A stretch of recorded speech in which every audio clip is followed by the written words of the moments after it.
People are the majority of the voting age in our country. Why can't young people organize themselves and throw out the 70-year-olds? The question is not whether you can throw out the 70-year-olds.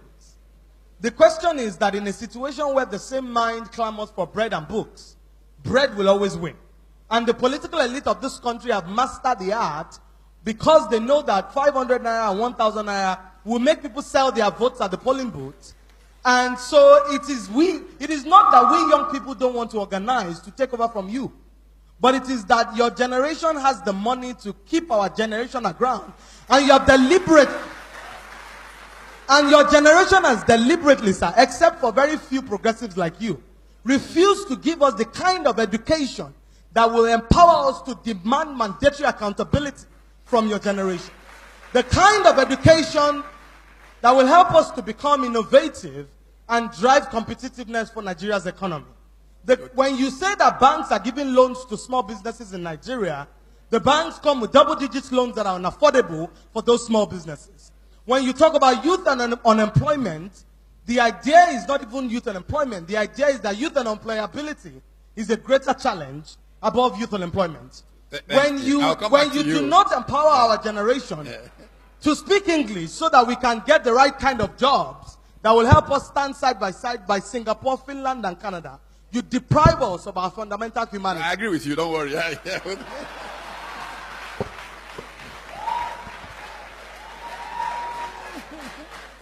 And I'm sorry, Professor Batitomi, I do not mean to be combative or to be activist. This is a platform for reasonable conversation. Absolutely. But I believe that young people like me get the opportunity to speak truth to power only once in a while. And I stand here for an entire generation. I cannot curry it for the old people. The policy makers, the captains of industry, the people who make decisions in private companies to sponsor reality shows and refuse to sponsor youth empowerment programs, they sit in this room. And it is therefore important that I put the voice of my generation on the agenda, because I know you people are That's the ones. That's why I started with you. I thank you. Give me a break. I started with you because I know that. Based on logistics, there are two categories of young people in Nigeria today. The first category, the educated, empowered, and privileged. The second category, the poor, the deprived, and angry young people, who form the majority of the youth population you refer to, and are the ones that have become the tools of trade in the hands of the politicians. So we, the young people who are educated and can make the type of decisions and understand where Nigeria needs to go, are in our minority.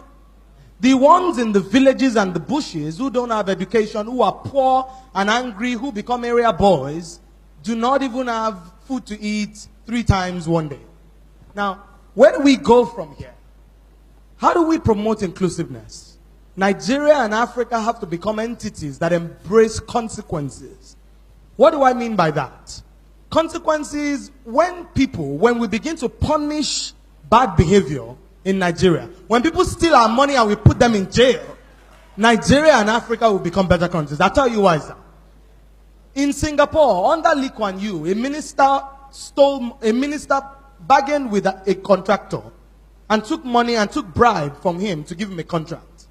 When Lee Kuan Yew found out, the minister committed suicide and left a note behind that he would rather die than face the consequences Lee Kuan Yew will place them. In Nigeria, when people steal our money, we give them chieftaincy titles. When they steal our money, we give them doctorate degrees. Somebody said that the reason why rich people in Nigeria don't fund research is because there's no substance at the base of their wealth. So when we do not place consequences side by side our actions, we do not send a strong message to the people who have stolen.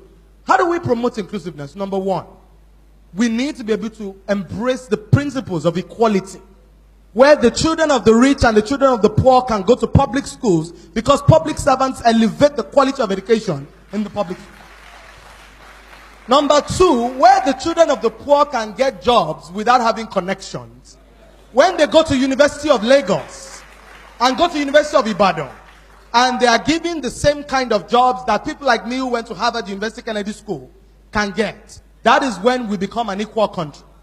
A country where the children of the rich go to school abroad and come back to lead the corporations is not a country. We're just simply cohabiting. Why do I say that?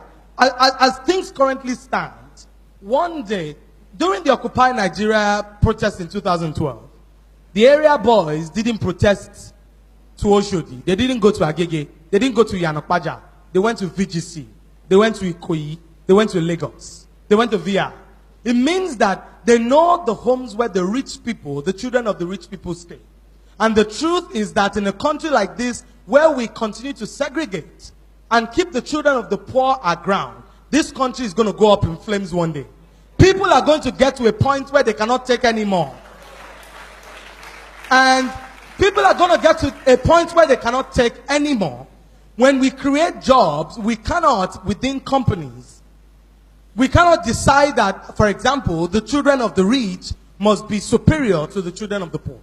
And as we continue to promote the ideas of diversity, of inclusion, of equality, we need to move forward and think about how to strengthen the economy of Nigeria by diversifying.